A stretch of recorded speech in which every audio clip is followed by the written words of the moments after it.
Get ready to challenge what you thought you knew. Don't miss an episode of the truth within the Bible. Your journey to enlightenment starts now. Welcome back, my friends. Today we start a new book, Haggai. Haggai means feast or festival. It's kind of a time for getting your house in order. Haggai was an old man, and he was the first prophet God spoke through after the captivity. His prophecy would take place with the correction of years aligned with Gentile kings, along with the history of Israel about 410 BC. I know many of you would say it was 520 BC, but you would be wrong. There is a 110-year correction. 410 BC is when it would have taken place, and Zechariah would take off in about the middle of Haggai when speaking time-wise. The people had the orders to go back and rebuild Jerusalem. The wall was patched up, and the Samaritans wanted to help, and they were not allowed. So they began to give trouble, and this stopped the building, so to speak, and they built a lot of fancy houses for themselves, but they let God's house slide by the wayside. 15 years later, we are here, and they've just forgotten about God. That happens in many people's lives with work, etc. You look up and years have passed by before you know it. And that's what makes this book so very important. It is to get the cobwebs out and remember who you are, where you are, and what time it is. So let's get to it. Haggai Chapter 1, verse 1. In the 2nd year of Darius the king, in the 6th month, in the 1st day of the month, came the word of the Lord by Haggai the prophet unto Zerubbabel, the son of Shealtiel, governor of Judah, and to Joshua the son of Josedech, the high priest, saying, Verse 2. Thus speaketh the Lord of hosts, saying, This people say, the time is not come, the time that the Lord's house should be built. That first verse gives you the date. And what does Zerubbabel mean? It means born in Babel. Verse 3. Then came the word of the Lord by Haggai the prophet, saying, Verse 4. Is it time for you, O ye, to dwell in your sealed houses, and this house lie waste? Too busy with their own indulgences to stop and build God's house. Left God out of the equation, kept saying they'll get around to it. Verse 5. Now therefore, thus saith the Lord of hosts, consider your ways. Now this word is used 5 times in this book, and it means you better consider. You better sit down and you better think long and hard on this. Verse 6. Ye have sown much, and bring in little. Ye eat, but ye have not enough. Ye drink, but ye are not filled with drink. Ye clothe you, but there is none warm.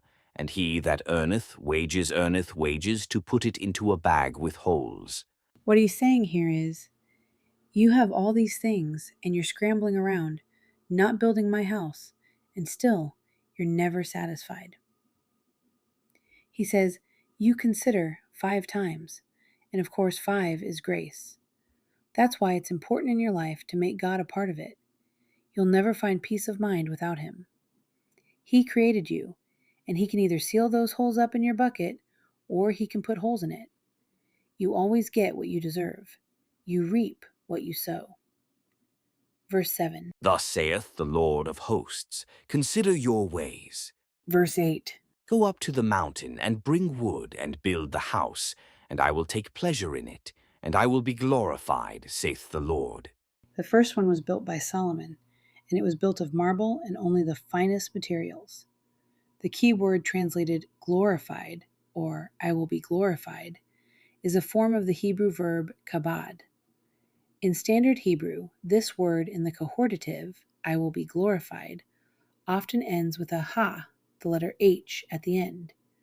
In this verse, in the original manuscripts, the word is written without that final ha. He is the Hebrew letter for the number 5. The number 5 consistently represents grace. So once you bring Christ into it, grace, it doesn't matter what it is made out of. I thought that would be a nice inside glimpse for those who do not have access to the manuscripts or a companion Bible. What this means is that this house, whether it's made out of marble or just wood, as long as it has grace, which is to say Christ, it is complete. Verse 9. Ye looked for much, and lo, it came to little. And when ye brought it home, I did blow upon it. Why, saith the Lord of hosts, because of mine house that is waste, and ye run every man unto his own house. Verse 10. Therefore the heaven over you is stayed from dew, and the earth is stayed from her fruit. As far as that latter-day rain coming down to help you, you can forget it. Verse 11. And I called for a drought upon the land, and upon the mountains, and upon the corn, and upon the new wine, and upon the oil, and upon that which the ground bringeth forth, and upon men, and upon cattle, and upon all the labor of the hands. Verse 12. Then Zerubbabel the son of Shealtiel, and Joshua the son of Josedech the high priest, with all the remnant of the people, obeyed the voice of the Lord their God, and the words of Haggai the prophet, as the Lord their God had sent him, and the people did fear before the Lord. These words hit home. Why? Because they were true. Every word of it. Everything they attempted flopped. And now they knew why. Verse 13. Then spake Haggai the Lord's messenger in the Lord's message unto the people, saying, I am with you, saith the Lord. Verse 14. And the Lord stirred up the spirit of Zerubbabel the son of Shealtiel, governor of Judah, and the spirit of Joshua the son of Josedech, the high priest, and the spirit of all the remnant of the people. And they came and did work in the house of the Lord of hosts, their God.